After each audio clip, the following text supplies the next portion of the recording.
2022 সালের 30-31 ডিসেম্বর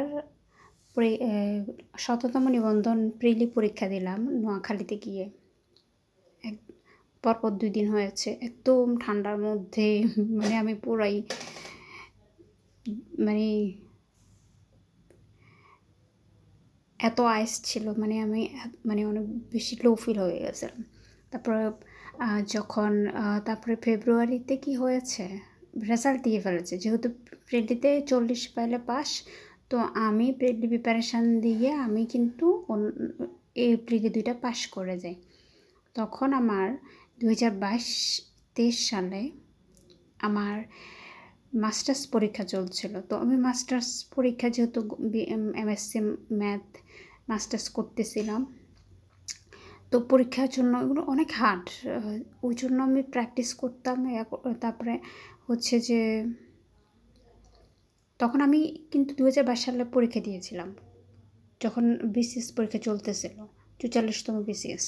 তো তখন আমি 4টা বিষয় ফেল করেছি মাস্টার্সে, মে মাসে। ঠিক আছে। তবে আবার 2022 সালের মে 10 তারিখে প্রাইমারি পরীক্ষা হয়েছিল। তারপর আবার 27 মেতে আবার 44তম বিসিএস পরীক্ষা হয়েছিল। তখন সব কিছু করতে গিয়ে আসলে ওইভাবে প্ল্যান ছিল না। তো ও দুটো তো ফেল করে যায়, আর মাস্টার্স পরীক্ষাটা দিয়েছি, ওখানে 3টা বিষয় ফেল করে দিয়ে আর একটা বিষয় ইমপ্রুভ। ওটা 2023 সালে দিচ্ছিলাম।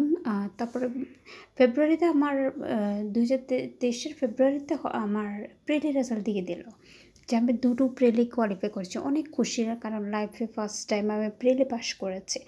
অনেক অনেক হ্যাপি, সবাই অনেক হ্যাপি, আমিও নিজে হ্যাপি। আমার পুরো গা বডিটা পুরো ঠান্ডা বরফ হয়ে গেছে যেদিন রেজাল্টটা দিয়েছিল। প্রিলি পাস করছিলাম, 40+ পাইলে পাস। তারপরে হচ্ছে যে তারপর আমি 2023 মার্চের 10 তারিখ পর্যন্ত আমি ওই যে 4টা বিষয় ইমপ্রুভ দিলাম মাস্টার্সের। তো আমি প্রিপারেশান নিয়ে নেই হঠাৎ। তারপরে হচ্ছে যে 2023 সালে 23 মার্চ, ঠিক আছে, 23 মার্চ হঠাৎ করে রিটেনের ডেট দিল যে মে মাসের 5-6 তারিখে হচ্ছে এক্সাম, রিটেন এক্সাম, ঈদের পরে, মাঝখানে এটা রোজা পড়ছে। তো আমি কি তারপরে হচ্ছে যে আমি প্রিলি প্রিলি তো করলাম, রিটেনটা প্রিপারেশান শুরু করলাম। স্কুল কলেজ সিলেবাস বুঝি নাই তখন। তারপরে হচ্ছে যে তারপর আমি কী করলাম, ইউটিউব থেকে দেখে দেখে আমি সিলেবাস তো অতটা বুঝতাম না। তারপর আমি ইউটিউব থেকে দেখে দেখে স্কুল কলেজ দুটোরই প্রিপারেশান নেওয়া শুরু করলাম। আসলে তো কলেজের যেহেতু 9ম গ্রেডে, তো অনেক বিশাল একটা সিলেবাস। তো আমি কী করলাম, দুটোরই প্রিপারেশান শুরু করলাম রমজানের মধ্যে। যে আমার সারা রাত আমি জেগে জেগে পড়তাম, এবং স্যারের পরেও আমি পড়াশোনা করতাম, সব কিছুই আমি করতাম। জাস্ট যেহেতু আমার টাইম কম, এবং যেহেতু আমি স্কুলেরটা প্রিপারেশান নেওয়া উচিত ছিল, তখন আমি দুটোকে পড়তে গিয়ে দোনোটাই হারিয়ে ফেলেছি। তো সারা রাত ধরে স্যারের পরেও আমি কী করতাম, সারাদিন আমি পড়তাম, নোট করতাম। যে আমি স্কুল কলেজ দুটোর প্রিপারেশন শুরু করেছিলাম, যে কলেজের সমতল আছে, তারপরে অনেক সিলেবাসটা আমি শুরু করলাম। তারপরে হচ্ছে যে স্যারের অনলাইন টিচারের কাছে অ্যাডমিট ছিলাম, তো ওখানে ওগুলো আমি পড়া শুরু করলাম। তারপরে হচ্ছে যে আমি কলেজটা শুরু করলাম, আর স্কুলেরটাও শুরু করলাম। তারপরে হচ্ছে যে এভাবে করতে করতে আমার ঈদের পরে আমার 5-6 তারিখে এক্সামটা হয়ে গেছে, ডেট চলে আসলো। তো পরীক্ষার আগের দিনটাতে আমি চরম অনেক, যখন আমি চিটাগাং যাই, তখন আমি একটা হোস্টেলে থাকি, মেয়েদের হোস্টেলে। তো ওখানে আমি একদম সিক হয়ে যাই, হঠাৎ করে সিক হয়ে যাই। যা ভালো ছিল একটু স্কুলেরটা দিয়েছিলাম, স্কুলের কোশ্চেনটা যে এত সহজ আসছিল, তারপর আমি পারি নাই। স্কুলের মানে কোশ্চেনটা যে এত সহজ ছিল, আজকে ওই কোশ্চেনটা দেখে দেখে আজও আমি কান্না করেছি। আসলে স্কুলের মানে কোশ্চেনটা যে এত সহজ ছিল যে আজকে যদি পাস করে ফেলতাম তাহলে আজকে আমার সব কিছু হতো। এই যে এটা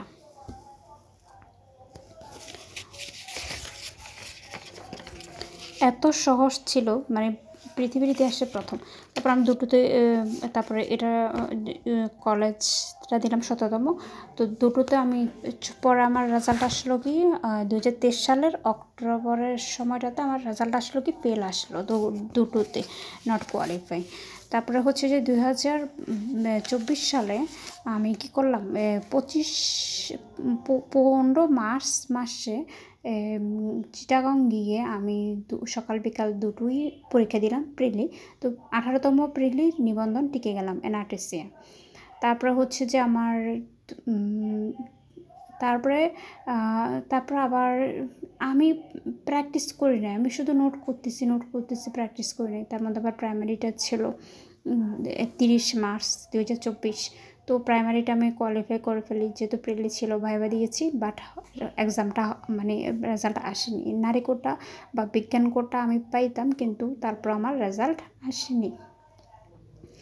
যাই হোক, তারপরে হচ্ছে যে তারপরে প্রাইমারি ভাইবার কাগজপত্র ওগুলো নিয়ে ঘুরতে ঘুরতে আমার মাঝখানে অনেক টাইম চলে যায়। তার মধ্যে কিন্তু আমি 18তম প্রিলি পাস করে যাই স্কুল কলেজ। তারপরে হচ্ছে যে ওইখানে আমি অনেকগুলো টাইম ওয়েস্ট করি, মানে মহাখুশি যে আমার প্রাইমারি জবটা হয়ে যাবে, নারী কোটা বিজ্ঞান কোটা আছে এরকম। পরে তারপরে হচ্ছে যে আমি কি করলাম,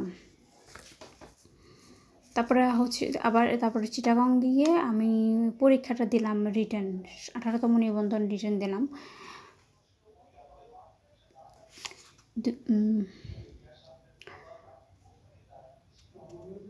পরীক্ষাটা দিলাম জুলাই মাসের 11-12 তারিখে আমি ওখানে পরীক্ষাটা দিলাম। তো আমি ওখানে আমি পড়াশোনা মানে রাত্রে ঠিকভাবে ঘুমাতে পারিনি, হোস্টেল আমার খুব আনইজি লাগছিল, আবার লং জার্নি ছিল। আচ্ছা যাই হোক, পরে আমি যেহেতু প্রিপারেশন ভাবছিলাম যে আমি আগের কোশ্চেন প্যাটার্নে পরীক্ষাটা হবে, ঠিক আছে, আমি শুধু স্কুল নিয়েছি, কলেজটা নিয়ে নেই, কিন্তু আমি আবার ভুল করেছি। তারপরে এই যে কোশ্চেন প্যাটার্নটা চেঞ্জ করে ফেললো ওনারা কোনো অপশান ছাড়া। এটা আমি এই অনুযায়ী এক্সাম মানে প্রিপারেশানটা নিয়েছিলাম। তো যেহেতু অপশান যেগুলো বাদ দিয়েছি সেগুলো এক্সামে দিয়ে দেওয়া হয়েছে। তো আমি কি করলাম, কোশ্চেন মানে অনেক বেশি পাজল হয়ে গেছে, তো আমি এটা পারিনি। যেগুলো কমন আসছে এটা কমন আসছে, মানে যেগুলো কমন আসছে ওগুলো আমি পারিনি।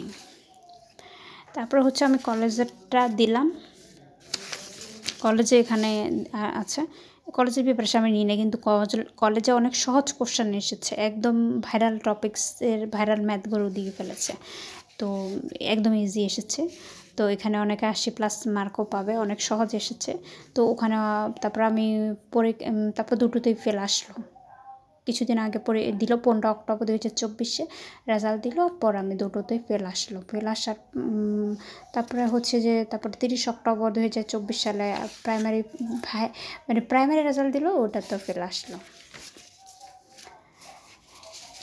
ভাগ্যের নির্মল পরিহাস, হয়তো সৃষ্টিকর্তা আমার জন্য ভালো একটা প্ল্যান করে রেখেছে। God plan is the best plan. তো হয়তো ফিউচারে আরও ভালো কিছু ওয়েট করছে। তো আমি আবার প্রিপারেশান শুরু করতেছি, কারণ এটা লং টাইম প্রিপারেশান। এটা প্রিলির আগে এটার নোট করা, প্র্যাকটিস করা, এক্সাম দেওয়া, এগুলো কাহিনী শেষ করতে হয়, না হলে কিন্তু ম্যাথে পারা যায় না। এই জন্য সবাইকে বলবো, এটা যেহেতু long time process preparation, math NRTC টিকতে হলে এবং আপনাকে ম্যাথ টিচার হতে হলে, এই জন্য বলবো এখন থেকে প্রিপারেশান নিন, দেরি না করে, 1 সেকেন্ডও দেরি করা যাবে না, এখন থেকে প্রিপারেশান নিন। আর আমি হয়তো ফেলর হয়েছি, কিন্তু আমি এখন দেখতেছি যে আমি যে 2000 আগে থেকে শুরু করেছি, 2022 থেকে শুরু করেছি, তো আমার এখানে 3 বছরের অনেক বেশি নোট আছে। এবং আমি যেহেতু এনইউ থেকে অনার্স করেছি, তো আমার যেহেতু অল টাইম আমি প্রিপারেশান নিতাম, অথবা অথবা পড়তাম সবগুলো ম্যাথ কিন্তু আমার নোট খাতায় আছে। এখন ওই খাতাগুলো নামিয়েছি, ওই খাতাগুলো এখন দেখব, ওই জন্য ওগুলো নামিয়েছি। এখন আমি অনেক এখন প্র্যাকটিস করছি, এখন গ্রুপ স্টাডি করছি এবং অনলাইন টিচারের ক্লাসগুলো দেখতেছি এবং ইউটিউব চ্যানেলের ক্লাসগুলো দেখতেছি। সব মিলিয়ে আমি একটা নোট করে ফেলতেছি। আর আমি অ্যানিওর খাতা সবগুলো মানে নামিয়েছি এবং কোন কোন টপিকস এখন আমার একটা যে সিলেবাসটা আমি বুঝে গেছি, আর সিলেবাসের কোন জায়গার কোন টপিক্সগুলো কোন বইগুলো আমি সব কিছু বুঝে গেছি। তো এটা আমার জন্য একটা মানে ইজি একটা ম্যাথ সহজ হয়ে গেছে। তো থ্যাংক ইউ, সবাই ম্যাথ স্টাডি করবেন।